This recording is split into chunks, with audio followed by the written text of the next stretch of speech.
Do you have a preference of where to sit? Okay, I'll sit here. I'll sit here. Mary? Yep.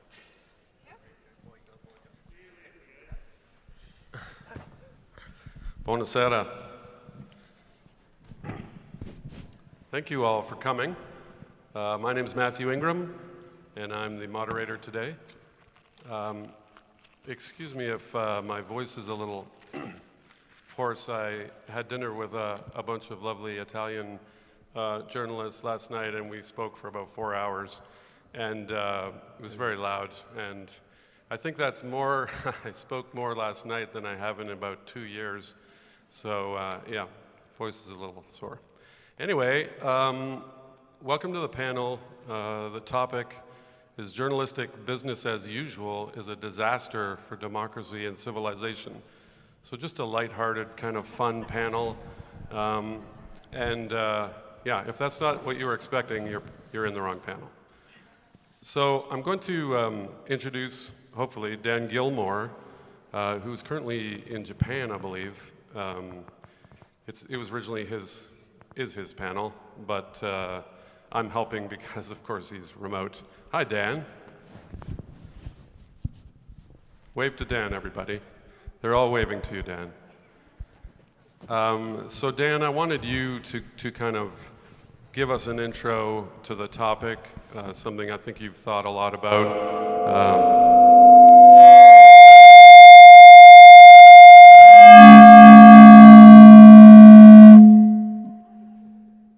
Sorry about that. Oh, it's coming back? No. So Dan, if you could give us an introduction to this topic, the theme, what you had in mind when you set it up, and then we'll go to our guests.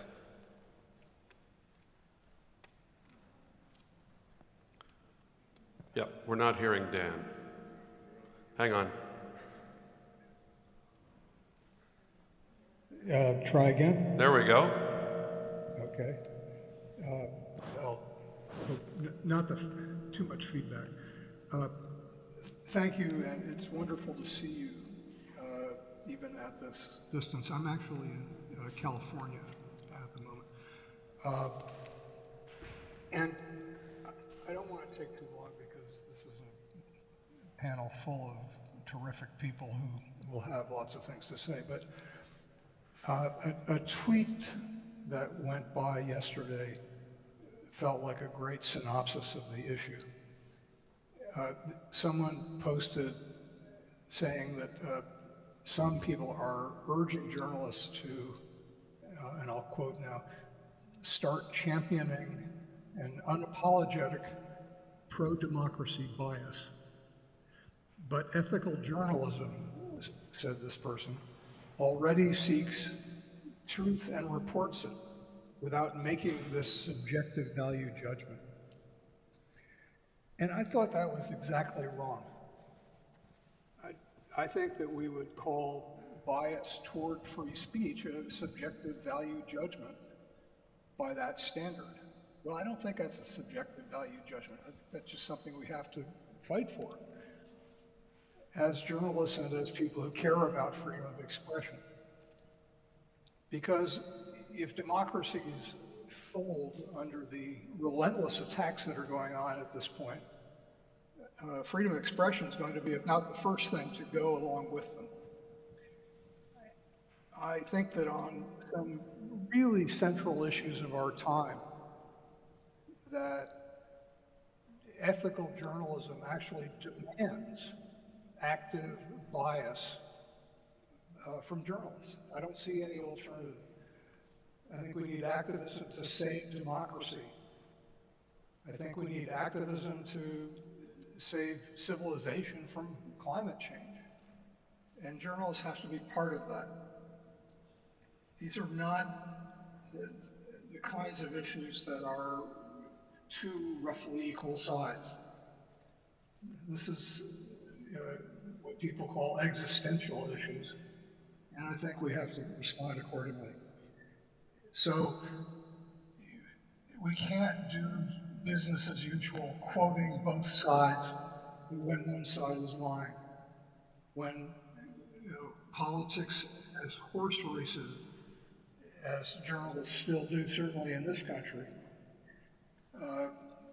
despite the fact that one side of that horse race is trying to bring down the democracy and institute retrograde policies that will set us back a long, long way.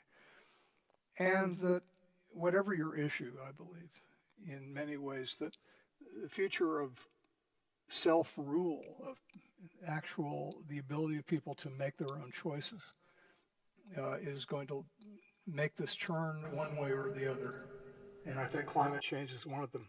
If we go where we are headed at the moment, from all evidence, in the demise of democracies, I think that we might just as well write off any possibility of solving climate change and many other issues. So I'm calling for us to stand up and say, we're going to be activists because we have to be, because democracy demands it, because our planet demands it. And I hope that that will happen. I don't know if it will, but I'm going to remain hopeful. And I'll stop with that. Great, thanks, Dan. So I'm going to go one by one, and if you could just say a little bit about yourself in case people haven't had a chance to read your bio. Gina, I'd like to go to you first. Yeah, well, someone has to be first. I picked the seat to be furthest That's away why I from picked you. you. That's why I picked you. Okay, so I'm Gina Chua. For another 7 glorious days, I will be executive editor at Reuters, and then after that, I will at some point be executive editor of Semafor, a new startup that's been put together by Ben Smith and Justin Smith. None of that actually matters. The key point is I speak for neither Reuters nor Semafor. This is just my random thoughts. So I don't disagree with the idea that that both sides-ism, horse race coverage, a lot of that doesn't serve our audiences and our communities well. I do think that that's a critical question that in some ways journalism has fallen down on. But I also think that's necessary but not sufficient. I think the question is less, I would say, and this is somewhat heretical for a journalist to say, is less about content and more about audience. I think one of the key issues that journalism faces these days is that audiences have sorted themselves, just as political communities have sorted themselves, certainly in America, into geographies. And as a result, we tend to speak to the people that agree with us. And that's not wrong. That is classic sort of audience development strategy. If you have a news organization, you have an audience strategy, and you speak to your audience, and your audience agrees with you, that's great, and you give them more of it. The problem is that if we're talking about democracy as informing citizenry so they can make better choices, the question is, the people you talk to already agree with you. Telling them more of what they agree with you doesn't change the political calculus. And so if we're looking at a somewhat more outcome-based instrumentalist approach to saying what we really need to do is to give better information to people so they make better choices, whether we agree with them or disagree with them, then the answer is, speaks really much more to a notion of how do you reach across the aisle? How do you build audiences across? And can you build audiences with the organizations that we currently have, with the brands that we have? Do we need to start afresh? Do we need to reach over? This is all a long-term strategy, I understand. So that would be sort of a quick thought, at least. And believe me, I have plenty of other thoughts, but let's keep it short. Great. Alan? I'm Alan Rusbridger, and for 20 years I edited The Guardian. I'm now editing a tiny little magazine called Prospect. In thinking about where this subject was leading, I think the title is right, that the journalism can't continue as it is, and whether we wanted it to or not, I don't think we'll be allowed to. And here are 5 things that I think we might want to think about. I mean, technology is obviously the big thing in people's minds, but I've discounted that. One is the legal protection that journalists have and deserve around the world. and the laws that will need to be changed, and how we come to the defense of journalists in the work that they're doing. The second is economic, and I'm not going to labor that point because anybody in this room, everybody in this room will be aware of the economic challenges, but it comes down to the fact that the market system that propped up journalism through advertising for 150 years is obviously vanishing.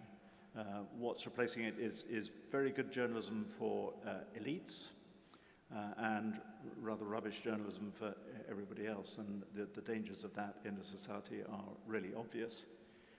And so we have to, I think, redefine journalism as a public good, a public service, i.e. something that may not be profitable in its own, but which society needs in order to survive, frankly. And that's going to be a massive change in how journalism is funded and in how journalism thinks about itself. Then there's the politics of it all. In Britain, easily the most accessed and respected journalistic organization is the BBC. It's available to 100% of society, and the government is doing its best to undermine it. It's about to privatize Channel 4. And this is a pattern across the world of attacks on public service broadcasting, which depends on a non-market form of support and wants to undermine the free and universal access, free inverted commas, because it, of course, is a form of taxation, but universal access to information. And so politicians can do something about this, and it's curious why they don't want to. There's the whole business of media literacy and whether we're doing enough, stroke anything, to prepare a generation of youngsters to negotiate and navigate their way through the rapids that are going to face them in terms of understanding information and its importance. And finally, there's the editorial changes. And I think all these things come down to what is journalism in the public interest. And I've seen lots of codes that ramble on for pages about what the public interest is, but there are very few crisp, satisfactory definitions. And yet we know that as journalists, if we're going to get the kind of support that I need, that I mentioned tonight, that we need, we'll only do it if the audiences and readers recognize this as being a public good and being in the public interest. And I think there's going to be a big transition for a lot of journalists, because the market rewards for journalism often rewarded things that weren't greatly in the public interest. And I don't think we've had a sufficient debate about how we reorientate ourselves to that public interest journalism to make it the public good that can then bring in the legal, political, educational, economic defenses that we need. Thank you. That was a very comprehensive answer. I notice Alan has notes too, which is cheating. Next, Mary, please say a bit about yourself. Hi, I'm Mary Fitzgerald. I am Director of Expression at the Open Society Foundation. Expression, as defined by OSF, covers Open Society's global work on journalism and technology and arts and culture. I'm a former journalist. Until last year, I was running Open Democracy, which is a small non-profit newsroom based in London, but with coverage globally. I wanted to go back to Dan's provocation about the fact that we need to be activists for democracy. And I apologize for anyone who was in a panel that I was on this morning, because I'm going to repeat myself. I think that this distinction between journalism and activism is a luxury of a very few number of countries. In most countries in the world, journalists have to be activists. Rana Ayub was sitting here, I think, yesterday, giving us a great example of what many journalists across the world, many far less famous than her, have to endure in order to do their work. And so I would reframe the question in, do we need to be activists for democracy, or do we need to be activists for journalism? And you can't have journalism without democracy. So I think one of the things we are quite bad as a profession doing is advocating for our rights to do our work. And I think we have some quite outdated models the naming and shaming, the signing letters, the public pressure can work sometimes, but actually it's a bit of an old model, and we need to rethink how we all work in solidarity with each other to fight for our right to do our work. And so that's the first point. I think we need to be activists for journalism, and democracy is a necessary prerequisite for journalism. The second point is that there's not enough money. And I say this, from a foundation that spends a large amount of money on all kinds of issues to do with democracy and journalism globally. We could double that, we could triple that, and there still wouldn't be enough. So we need to find new ways of financing journalism that builds sustainability and resilience. That was something that has been a discussion that we've been having this week. We can pour more and more money into this, but we need to find ways and models for not only content creation, but the distribution of content, the infrastructure that supports journalism to be more resilient and sustainable. One of the reasons I joined Open Society is that for a very long time ran a struggling non-profit newsroom with not enough money.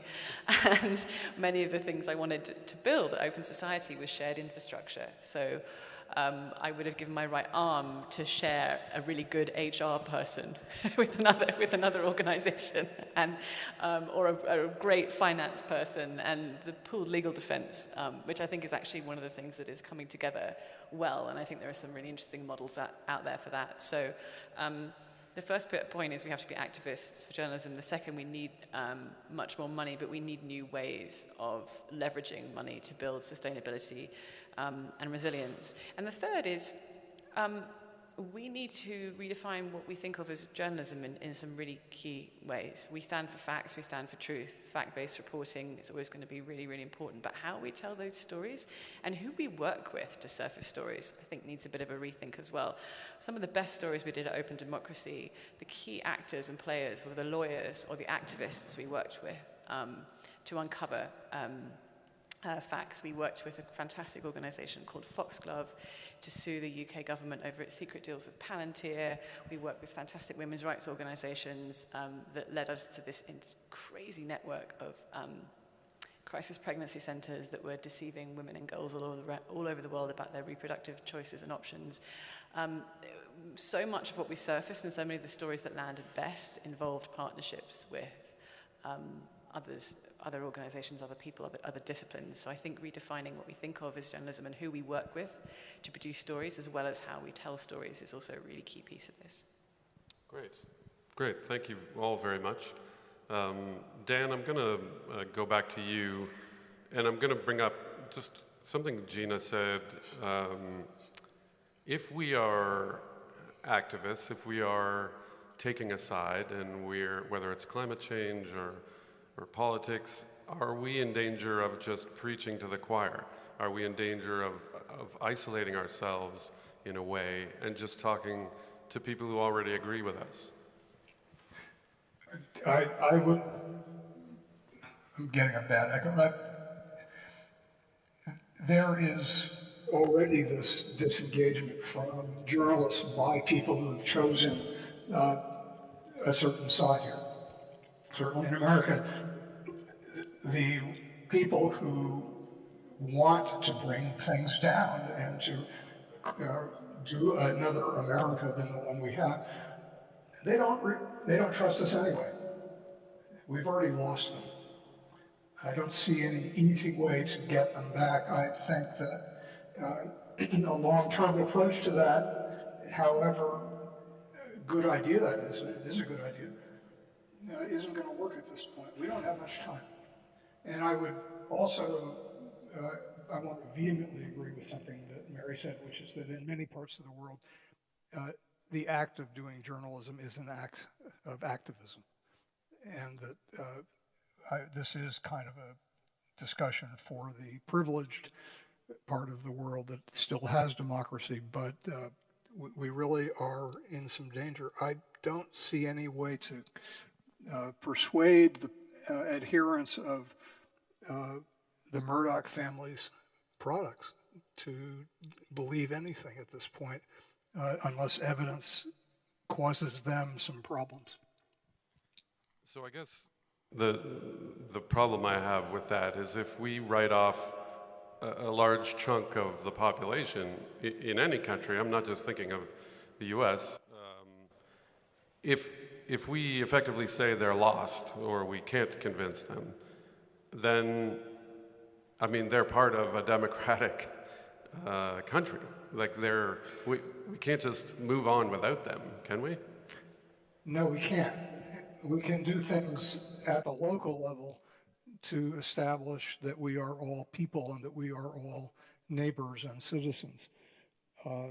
That may be the only way we're going to make this work. I think at the national level, it's almost impossible at this point. And I'll give you an example. There's an online group for my little town south of San Francisco that is moderated by a guy who has one rule, which is no national politics. And as a result, people who do not agree with each other on political issues work well together to do things that help us make things better in our town. I think we have to replicate that. I just don't see how journalism per se can try to, if it means that we have to say, well, you may have a point when they don't have a point, when they're lying to us, I don't see how that works. I don't have a good answer to your question. That's unfortunate. I was hoping you would have a solution. No, I wasn't.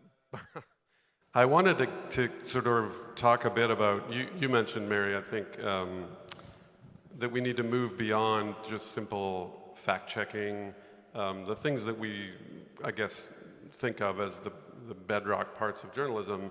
I don't know about anybody else, but I was impressed by the amount of fact-checking that occurred before Donald Trump was elected, and yet it appeared to have no impact whatsoever. And so I wondered whether, in my view, we say facts to people and they're reacting emotionally. And so we're actually talking two completely different languages. So do you have a solution for that? You can describe in a couple of minutes. I think there's a lot in that. I mean, there's a lot of research out there that shows that just telling people why they're wrong or why they're incorrect or why something they believe is incorrect does not work. In fact, it can do harm. It can entrench positions. There's plenty of research out there that shows that. I come from a country that was torn apart by a referendum decision, and believe me, the conversation did not get better. It got worse and worse and worse. But I can't remember who it was. Gina, you and I in this conversation. I want to credit the person who said this, but somebody said the other day that what the trouble with the left and the right is that on the left, the right talks to audiences, right, meets audiences where they are, talks to them about issues that they care about, and the left talks about policy, the things that we think you should know. So, or progressives, decide, right, this is the topic, this is the policy area. I'm kind of mangling this story, but they compared it to being on a really, really bad long date. Where, can you correct me, because I'm mangling it. I mean, I'll go back to Dan's point, right? And Dan is right. When you have people talking about local issues, when they're not, when the debate isn't about pedophiles or Donald Trump or whatever it is, that's how you build trust, right? I mean, one of the reasons I think that trust has eroded is the erosion of local journalism, at least again in the U.S. I think that trust gets built at a local level. I think it is difficult to tell, half the population or a third of the population that essentially they're idiots. It doesn't really help change minds. I think it was a comment which is incredibly inaccurate but very good, so I'll use it anyway, which is Brian Seltzer said something about, when you ask for what the weather report is, you don't actually care if it comes from CBS, it comes from Fox, because you can see the weather. Of course, discounts the fact that weather reports are always wrong, but that's not the point. The point is when you can see local news, that's how you start building trust, and I think that that's a critical part of how we rebuild. The point that Mary's talking about is that the right, in America at least, has invested dramatically in speaking to audiences, to to understanding their needs, to understanding their wants, and whether or not the information is accurate, at least the people feel included. And the left has done less of that. And it isn't really a question of left or right, it's really a question of how do you build that connection to communities. And I don't think, in many ways, we have extended the community beyond the community that already wants to speak to us. And then I would just add sort of one other point, which is that there are tons of communities on the left and on the right that don't feel they've been spoken to. There are tons of communities that feel like the news that is written about them and not for them, and I think we need to do a much better job at reaching out to speak to people who sort of feel like that newsroom, that news organization is talking about things that, you know, are peripheral to us, and we need to rebuild those ties. You said something when we were speaking earlier that struck me. When we're talking about journalism as usual, we were talking about the man bites dog, dog bites man, and how dog bites man, you know, the saying is that doesn't matter. It's when man bites dog. But if a bunch of dogs are biting a bunch of men, maybe you should look into why so many dogs are biting so many people. Maybe there's actually... So the story is, everybody go out and Google Gary Young, who is a great reporter, Guardian reporter in the US for a long time now, an academic somewhere in the UK, and he wrote this piece. So if you, Gary Young, Y-O-U-N-G-E, Man Bites Dog. It's a great essay speech, and he talks about how, you know, dog bites man's not a story because it happens all the time. Plane takes off, not a story. Plane crashes is a story. Man bites dog is a story. But there are stories we don't tell. And Gary went off and wrote a book about shootings of children in America, and he chronicled them all on one day. You know, and those are heartbreaking tales by themselves, but really the story that he points out is that these killings did not merit anything more than a brief, and in some cases were not reported at all. And if you think about it, I forget what it was, 8, 9, 10 children killed every day. That's a dog bites man story. By definition, it's not newsworthy because it happens so often. But by definition, it is newsworthy. And I think the real question is, what do we as an industry think of as newsworthy? What we think of as newsworthy is what is out of the ordinary. What is out of the ordinary for me is not what is out of the ordinary for you, and is not out of the ordinary for some of the communities that we should be serving better. And I think that that's, you can come to my panel afterwards about diversity in coverage, that's an ad. But I think that that's one of those issues that we, again, as an industry, really need to grapple with if we are to solve the questions that Dan rightly raises here. I think there are big existential questions for society, and we have a role to play in that, and I think we can all do a better job, as well as improve the environment, as Alan points out quite rightly. Alan, I wanted to go to you because despite your comprehensive answer, you didn't actually say anything about whether you thought journalism as usual was a disaster for democracy, and if so, how you would fix it in 2 minutes. Well, I was trying to work out why I love Dan, and I admire so much of his work. But when he talks about activism as journalism or journalism as activism, it makes me a little worried. And I think it's because I think we have a hard enough job explaining what journalism is. That may be an odd thing to say in a festival devoted to journalism. But Fox's idea of journalism is a million miles away from what the New York Times thinks is doing with journalism. In Britain, The Sun is a million miles away from the BBC. The Daily Mail is a million miles away from the FT. And yet we somehow expect the public to be sophisticated enough to understand that it's all journalism. And I don't think that we have an agreed craft of journalism, which is an odd thing after 300 years. We still, if you ask a British journalist and an American journalist, they'll get completely different answers on whether objectivity or subjectivity is the best way of getting at the facts. So if you toss into that, oh, by the way, there's this thing called activism, which is also journalism, that makes me worried because I think it confuses the picture still more. And I think we have to be a bit more precise about what is the core craft of journalism, that would make people believe that what we do is a uniquely valuable system to helping democracy, or Dan's passion, my passion, making people believe that climate change is real. And to introduce activism, which seems to me a different activity from journalism, something it can overlap, is going to confuse the picture more. As if that wasn't confusing enough, when we say that you must respect us as journalists because we are the unique practitioners of this craft, profession, whatever we want to call it, we can't even agree on that. We live in a world now in which billions of other people can do acts of journalism. One of the great acts of journalism in the last 2 or 3 years was a teenager holding her phone and videoing the murder of George Floyd. She wasn't a journalist, but that was the most profound act of journalism. And at the moment, journalists are feeling tremendously beleaguered and in a kind of lager where they despise social media and want to try and convince people that we're on a different platform and that we have unique skills. And yet, I think we underestimate the difficulty of just untangling that one word, journalism. Great. So Dan, I'd like to go back to you because I'm pretty sure Alan took issue with at least part of your thesis. Do you have a response? Yeah, I do. I have to say that my audio cut out right after he said, now I really like Dan's work, but...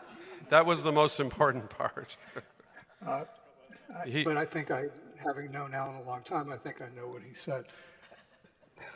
And do you want me? I did pick it up I think I picked it up at the end. The fact that this is a fairly amorphous word, journalism, at this point, because of the fact that anyone can participate in the process that leads to other people being informed about things that matter, and in fact do so. And I think that his point about if we get it mixed up, what activism and journalism is, that confuses the public, that's a problem.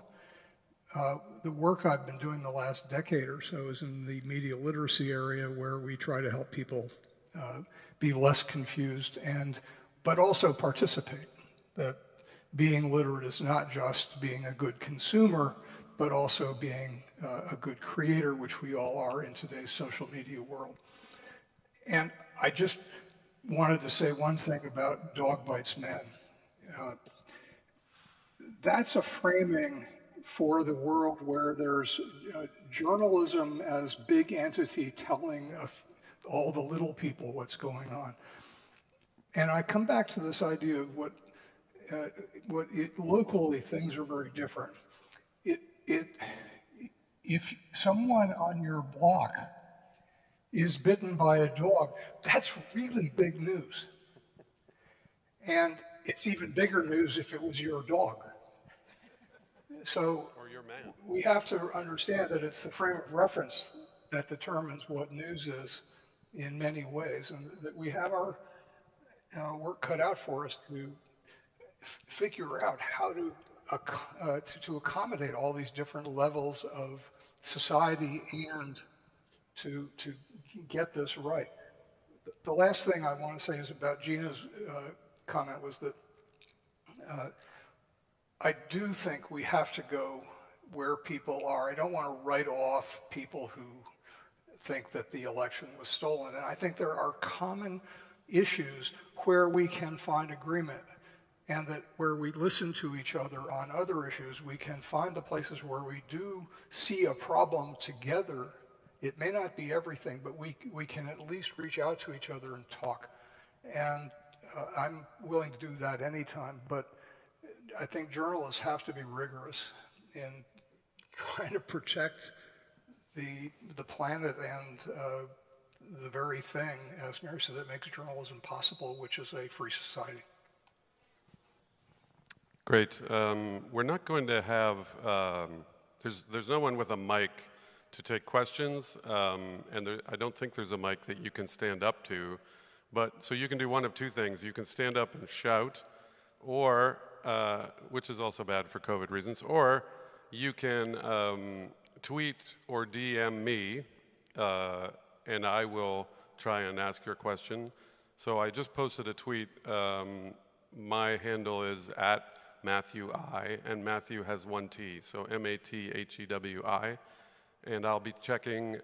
It would be helpful, Gina actually suggested this, if you do post something, so I don't have to keep looking at my phone, if you could wave, and then I will go look and ask your question.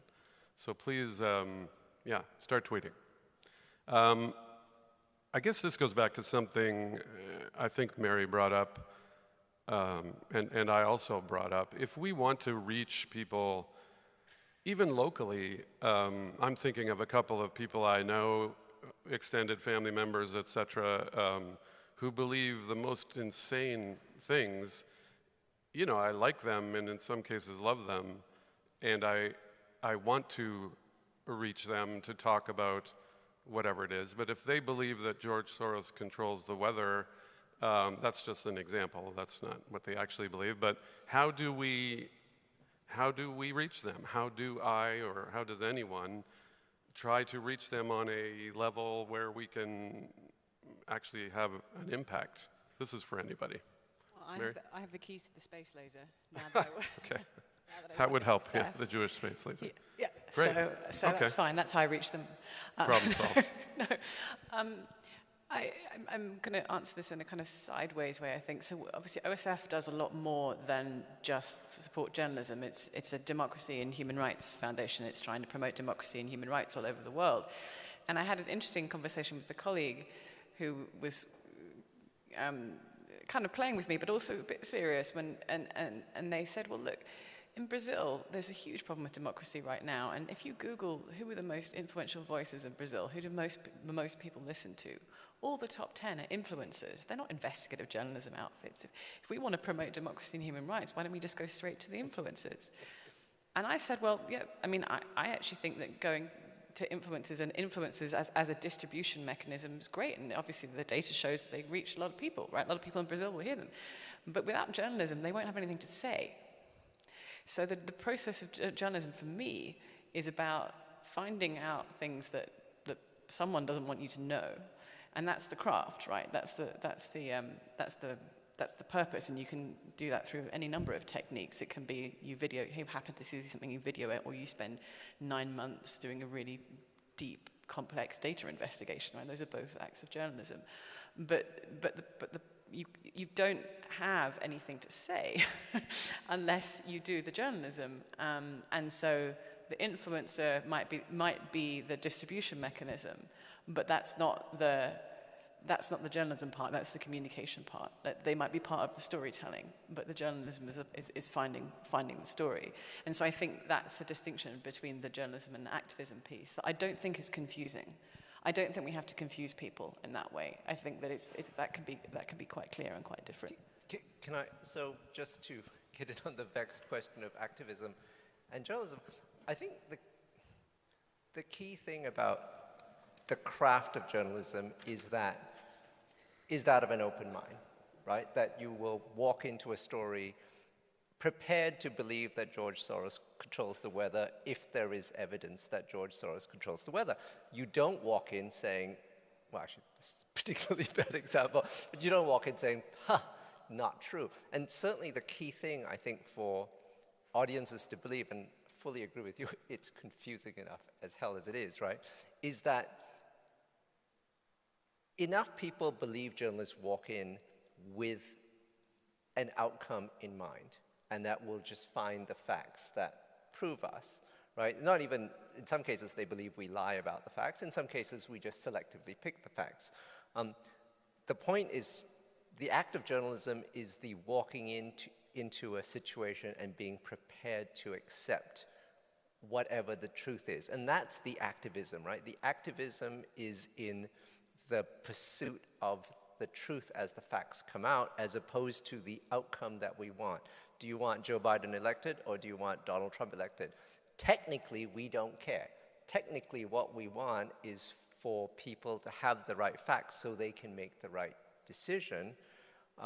And that is just to add to the complication of what it is that we do. I think this is part of the problem, is that we need to try and do that. I mean, the other thing I would just sort of say is, the communities, the local communities, yes, there are certain people who are, I forget what the technical term is, batshit crazy, who you are not going to get through at a certain level. You can reach them on some things. There are issues that you can reach people for. And if you think about, at least from an outcome perspective, right? The outcome we want is better policy, however it's defined, but at least the outcome is we want informed decision-making, or at least in quasi-informed decision-making. And, it doesn't have to be on every major issue, but the more you have it, I think the better off you are. And so, again, I think journalism cannot and should not come to situations with an outcome in mind. We want this person to be elected mayor. We want that law not to pass, unless it's a press freedom law, which is a different thing. But to really come in and sort of say, we want you to be able to make those decisions. And I think that is a question of ultimate trust, that we have come to this recommendation with an open mind, not with an outcome, predetermined. Right. Yeah, and you mentioned sort of there are ways we can reach people even if they do believe crazy things. So since I'm Canadian, with these family members, we usually talk about hockey instead of the weather or politics. We do have a question that I wanted to pose to anyone who wants to answer. What are the best examples of meeting audiences where they are that you've seen recently?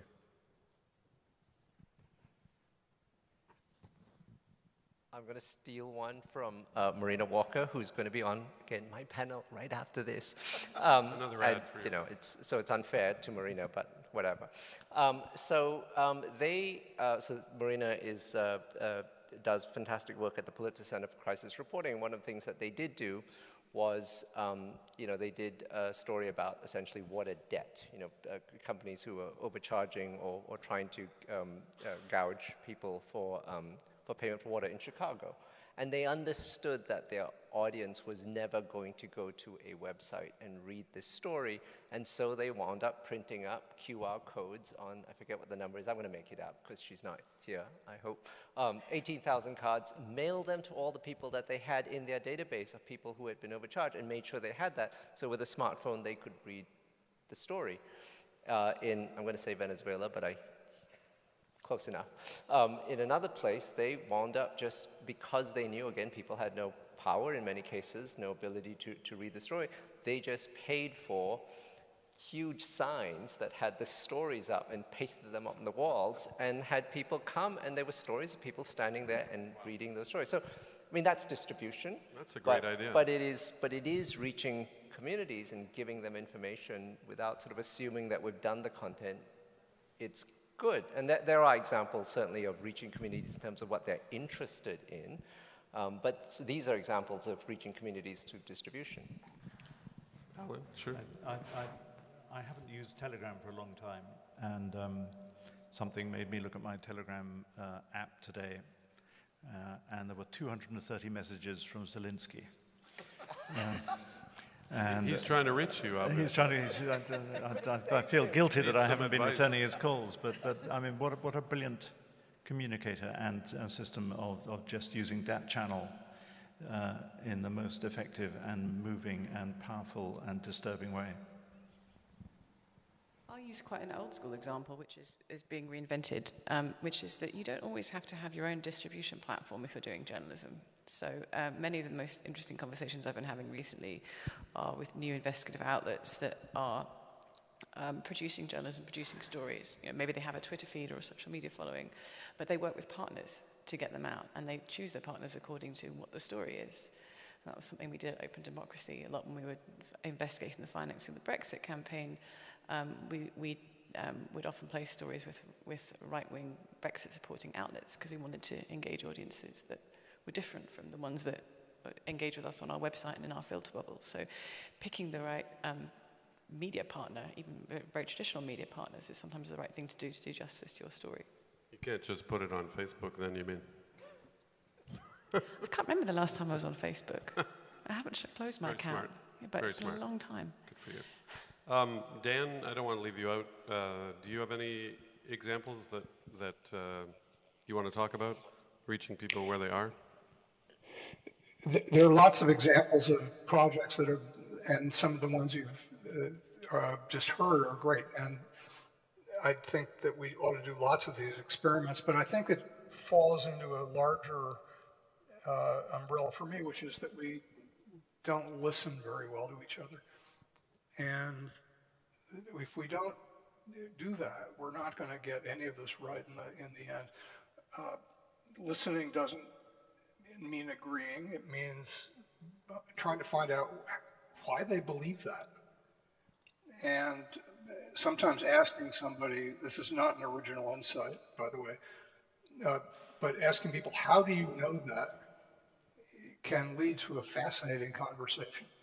Now, you can't do this at scale, obviously, because we're human, but we can do this more often with the things that we look at and think are important. I think that's a good way of going to where people are. Great. We have another one that, this is probably more than we have time for, but how do you convince journalists who are used to striving for balance and objectivity to abandon that frame set and choose to be activists without feeling that they are betraying their oath to the profession? Pretty easy question. Anyone? Dan, do you want to take that one? Sure. Alan? Okay, Dan. Well, Objectivity. Oh, go ahead, Alan.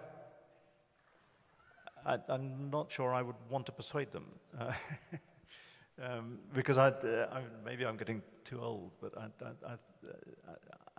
do think actually if we build the craft of journalism up from facts, I mean, let's start with facts and let's see if we can agree on facts, and if we can find facts that bridge all those kinds of divides. So I think I wouldn't go out of my way to be persuading journalists to ditch the notion of objectivity, though, you know, I see all the arguments for being open about our own biases and prejudices. Okay, Dan? I think Alan said it well. Objectivity is a unicorn that doesn't exist in the real world. Nice thing to strive for, and we should try very hard to be fair and accurate and thorough and independent and transparent about what we do. And you put all that together, it's something like objectivity, but it doesn't mean covering both sides when one side is lying. I mean, I think the only thing I would add, I mean, and I don't disagree. I mean, lies are lies, and you don't print lies for the sake of printing lies. I mean, every now and then, you know, it's the president, and you kind of have to say what he says, because that's, you know, it's an important person, and they've said that, so you need to report that. I think that the notion of balance is not, please go find someone on the other side and quote them, because that's not helpful to anybody. I think the notion of balance is make the best case for the other side. And, you know, however you do that, right? And if they happen to have no case, well, make the case that they, you know, at least that this is the best argument that side has. It is completely unsupported by facts. I mean, I think that's okay. I think the notion of let's find somebody with a nice title that will have a nice quote in my story, that's not useful. But I do think, as with, you know, every, you know, 9,000 word investigative story should have in there solid couple of paragraphs that say, this is the counterargument. You should look at this counterargument before you believe us. And I think that is the balance that we should strive for. Give the other side as good a chance as possible. But isn't that just both sidesism? Isn't that the kind of thing that, no? I think both sidesism is the, you know, I've got a quote on this side and let's go get a quote on that side. I think I think that's true, both sidesisms. I think the notion that you would simply sort of say, you know, the other side says, you know, it won't be a nuclear war, but they're lying, is not helpful either, and I know that's a caricature, so that's not what I meant, Dan. But I do think it's important to be able to say the other side's argument is the counter-narrative is this. A fair number of people believe it. And I think, I mean, depending on how far you want to go, it's a lie, or you want to say it's just completely unsupported by facts, so that these are the counterpoints to each of those counterpoints. I think you have to at least hear the voice and let people hear that argument and poke holes in it if you want, or if you can. And I guess the only thing I would say is that disinformation researchers that I've spoken to say that doing that helps spread the thing that you are trying to fact check. Yeah, I know, it's a tough world. No, I mean, look, yes, I don't have a good solution, because not having it also just opens you up to bias to say, well, yeah, but then you never even reflected my view. Also, I have worked in activism and advocacy as well as journalism. There was one role I did which was an activism and advocacy role. And it was very clear to me learning in that job, but also I hope helping others learn, that you made a far more powerful and compelling case for what you were arguing for if you recognize what the counter-argument is. It's not just journalism where it's a very powerful and effective tool to be able to say, hey, you know, we've really thought about this. We've deliberated. You know, there's a deliberative argument which is stronger because it shows that you're more open-minded and that you've considered all the angles, and this is the conclusion you come to, and this is why. So it works for advocacy and argument and courtrooms and many other places as well. Dan, did you want to jump in at all, or do you want me to pick another question? I think go to another question. So this is, I guess it's not really a question, but journalists provide stories, not just facts, and that's where the difficulty lies, because stories have a point of view and a frame, and it's a question of what stories we tell and who tells them. And I think that sort of goes to your point, Gina, about what stories do we choose to tell, what stories do we not choose to tell, who are we choosing to talk to? And I don't know if you agree with this, but it feels as though we need to do more thinking as journalists about those questions. What stories are we telling, and why? And who are we trying to reach, and why? Well, and whose voices right. do we privilege, and right. You know, and I mean, and again, you know, in the worst case, it's dial a quote, right? It's like, okay, I've got these 5 people, I'll talk to them all the time. And that is the worst form of journalism. But even at the best form of journalism is a room full of people sitting around discussing what today's news budget is. The people that used to do that used to be a certain demographic. They all, and again, no ill intent, right? They were all good people, you know, intending to do the best for their communities, but they did have a particular lived experience. And, you know, and there's a whole chunks of the world that are not covered.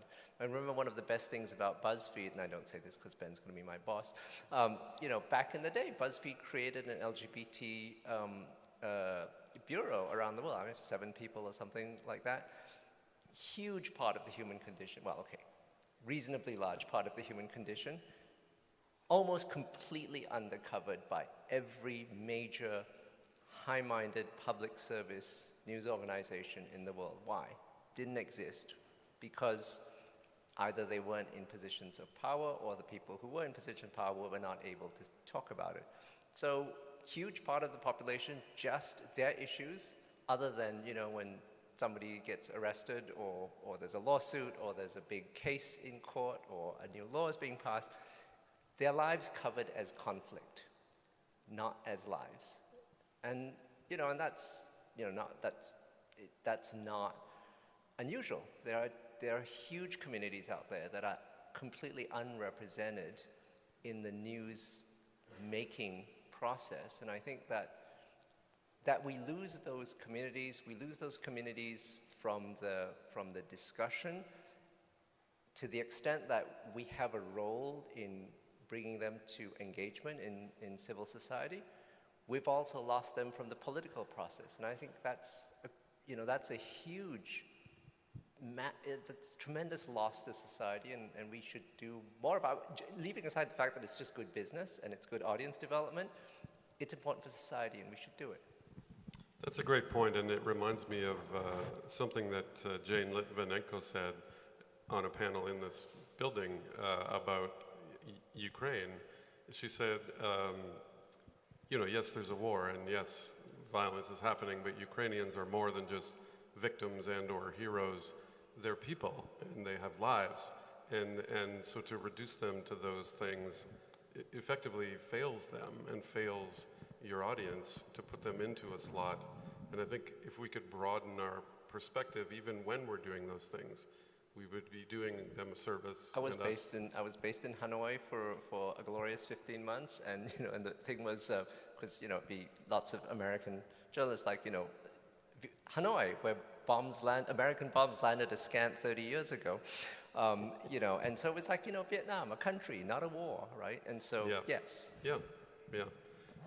Dan, I feel like we're running out of time, and I wanted to give you a chance to say anything you didn't say, or to wrap up if you want to. What I'm going to say is I want to offer my thanks to Chris and Ariana and Francesca and the whole team that puts this amazing event together every year. And I wish so much that I could be with you, and that I will be back next year, I hope. But this is a wonderful thing, and I have said many times, I'll say it one more time, the only place in the world where it is appropriate to put the words journalism and festival together is there. Great point, yes. Indeed, and I would say it's hard to concentrate sometimes because I'm looking around at these amazing venues. This church, I think, was built in 1251. And I'm Canadian, so the only things that old in our country are rocks. Anyway, fantastic. Thank you all for joining us, and thank you for coming.